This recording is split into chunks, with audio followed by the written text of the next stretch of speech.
हे दोस्तों, कैसे हैं आप लोग। तो हम चैप्टर नंबर 1 रियल नंबर्स में एग्जांपल नंबर 1 समझ रहे हैं क्लास 10th का।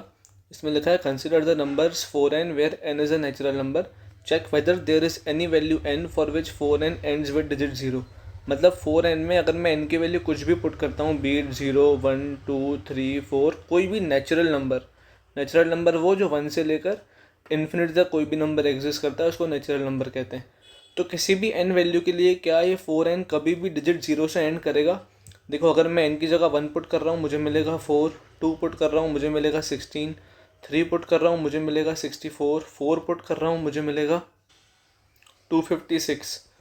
पर भाई इधर कहीं पर भी हमको एंड डिजिट 0 नहीं मिला और ना ही ये मिलेगा। तो हमें बस वही प्रूव करना है कि ऐसा क्यों नहीं होगा। तो क्वेश्चन समझने के पहले एक ज़रूरी कंसेप्ट समझते हैं इस क्वेश्चन के related, fundamental theorem of arithmetic, जिसके दो ज़रूरी स्टेटमेंट्स हैं। पहला स्टेटमेंट है कि हर कंपोजिट नंबर जो होता है उसको हम उसके प्राइम नंबर के प्रोडक्ट्स के फॉर्म में एक्सप्रेस कर सकते हैं। जैसे कि 24 है, मैंने इसका प्राइम फैक्टराइजेशन किया, 2 से गया 12, 2 से गया 6, 2 से गया 3, 3 से गया 1। तो आपके 2 और 3 जितने भी नंबर्स हैं ये सब प्राइम नंबर्स हैं जिनका नंबर इटसेल्फ और 1 के सिवा दूसरा कोई फैक्टर नहीं होता।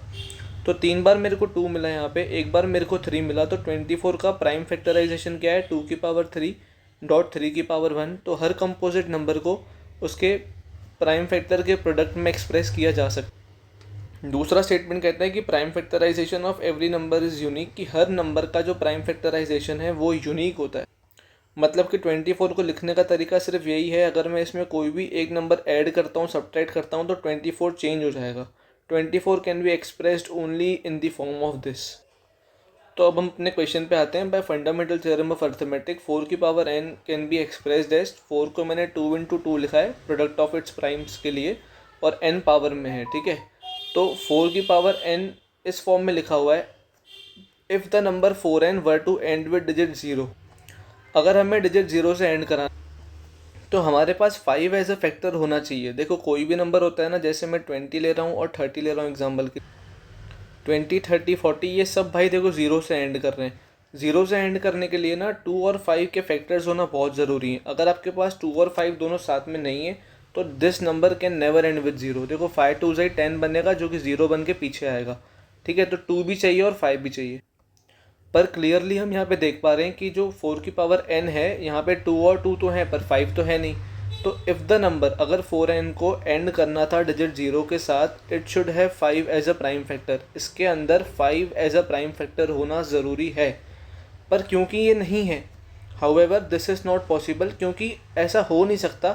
5 यहाँ पे कभी आ भी नहीं सकता, क्योंकि हमने पढ़ा है कि prime factorisation of every number is unique. क्योंकि 4n का प्राइम फैक्टराइजेशन हमेशा यही रहने वाला है, तो हम कभी भी इसमें 5 को ऐड नहीं कर सकते क्योंकि ये यूनिक है। और क्योंकि 5 कभी नहीं आ सकता, therefore there is no natural number n for which 4n ends with digit 0। क्योंकि 5 नहीं आ सकता तो ऐसा कोई नेचुरल नंबर की वैल्यू नहीं हो सकती जिसके लिए हमारा 4 की पावर n कभी भी 0 के साथ एंड करे। काट पीट के सिंपल सी बात यह है कि भाई इसके प्राइम फैक्टराइजेशन में 5 नहीं है। 5 हम ला भी नहीं सकते, क्योंकि डिजिट 0 से एंड कराना चाहते हो तो 5 ले आओ। 5 क्यों नहीं आ सकता, क्योंकि फंडामेंटल थ्योरम ऑफ अरिथमेटिक कहती है कि prime factorisation of every number is unique, कि ये यूनिक है, हम कुछ भी इसमें ऐड डिलीट नहीं कर सकते।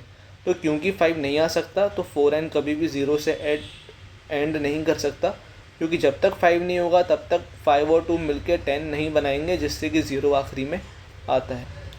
Thank you so much video को यहाँ तक देखने के लिए। कि अगर आपको वीडियोस अच्छी लग रही हो तो प्लीज़ इनको लाइक और शेयर ज़रूर कर देना, सब्सक्राइब कर देना चैनल को। कोई भी वीडियो क्वेश्चन चेक करने के लिए, कोई भी डाउट लगे आप मुझसे कमेंट सेक्शन में ज़रूर पूछ सकते हैं। इस पर्टिकुलर क्वेश्चन को लेकर कोई डाउट हो, किसी स्टेप को समझने में दिक्कत हो रही हो, प्लीज़ कमेंट सेक्शन में ज़रूर बताना।